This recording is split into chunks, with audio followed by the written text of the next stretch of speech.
Terpidana kasus mega korupsi KTP elektronik Setia Novanto resmi bebas bersyarat dari lapas Sukamiskin setelah menjalani pidana 7 tahun penjara. Namun pembebasan Setnov dinilai sejumlah pihak tidak adil dan tidak sehat bagi sistem peradilan di Indonesia. Terlebih, korupsi adalah kejahatan luar biasa alias extraordinary crime.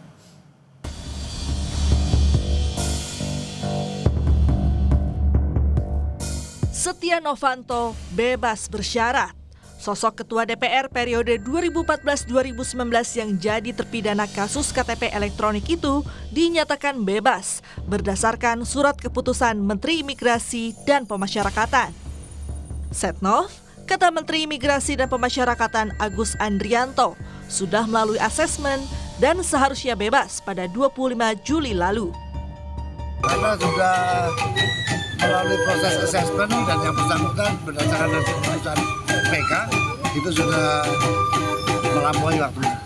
Harusnya tanggal 25 yang lalu. Oke. Setnov resmi bebas bersyarat dari Lapas Sukamiskin Bandung pada Sabtu lalu, tepat 1 hari sebelum peringatan Hari Kemerdekaan Indonesia. Bebasnya Setnov dinilai banyak pihak jadi kado yang menyakitkan bagi pemberantasan korupsi di Indonesia. Terlebih, kasus korupsi KTP elektronik yang menyeret Setia Novanto menggerogoti keuangan negara dan tak tanggung-tanggung menyebabkan kerugian keuangan negara lebih dari 2,3 triliun rupiah. Peneliti Pusat Studi Hukum Universitas Andalas Ferry Amsari dalam tayangan Sapa Indonesia Malam menilai putusan ini dirasa tidak adil dan tidak sehat bagi sistem peradilan Indonesia. Terlebih, banyaknya keistimewaan yang diberikan bagi terpidana kasus korupsi yang sebenarnya masuk dalam kategori kejahatan luar biasa alias extraordinary crime. Sistem penitensier kita ini kadang-kadang kalau maling ayam itu bisa lama. Bahkan banyak kasus yang ditangani teman-teman LBH di seluruh Indonesia itu kejadian kecil-kecil ya, maling kecil-kecil itu bisa dipukulin habis itu di kantor-kantor kepolisian hingga di tahanan. Ya. Tapi untuk kasus-kasus korupsi selalu ada pengistimewaan ya. Hukuman terus dikurangi dalam 1 tahun itu bahkan bisa 2 tahun seorang terpidana kasus korupsi diberikan remisi dan lain-lain. Nah bagi saya ini tidak sehat, orang pasti bisa merasakan ya sebuah tindakan itu tidak adil bagi mereka.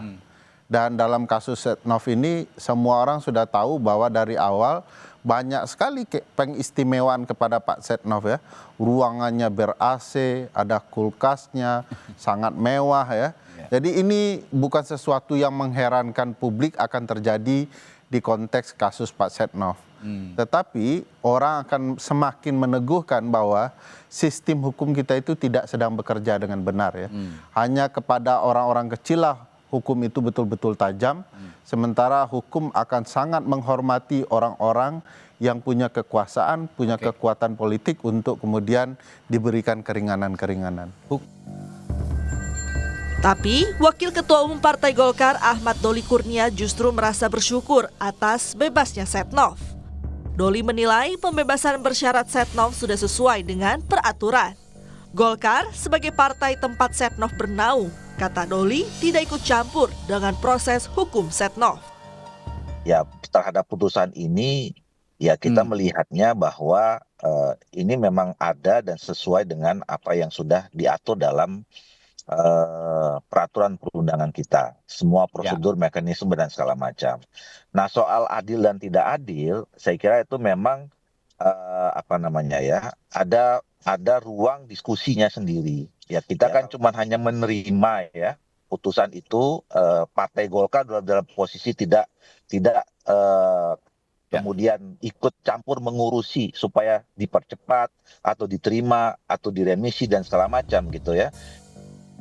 Sementara itu, Rika Aprianti selaku Kabag Humas Ditjenpas Kementerian Imigrasi dan Pemasyarakatan menegaskan, walau sudah bebas, Setnov masih wajib mengikuti bimbingan sampai 2029. Jika dalam rentang waktu tersebut Setnov terbukti melakukan pelanggaran, maka status bebas bersyaratnya akan dicabut. Pak Setnov dan warga binaan lain yang diberikan integrasi masih di bawah pembimbingan Balai Pemasyarakatan. Masih wajib mengikuti bimbingan kalau Pak Setnov ini sampai dengan 2029. Dan dalam rentang waktu itu apabila yang bersangkutan tidak melakukan pelanggaran khusus dan pelanggaran umum khusus itu apa? Wajib mengikuti bimbingan oleh PK-nya masing-masing. Ya, jadi kalau sampai melanggar di situ maka tidak akan maka PB-nya akan dicabut. Pun apabila melakukan pelanggaran-pelanggaran lain yang menyinggung terkait dengan publik maupun juga pidana. Setia Novanto terseret kasus mega korupsi KTP elektronik pada 2017 lalu. Ia disebut berperan mengatur besaran proyek KTP elektronik senilai 5,9 triliun rupiah. Pada persidangan tipikor, ia divonis 15 tahun penjara. Lalu dalam perjalanannya, permohonan peninjauan kembalinya diterima oleh Mahkamah Agung.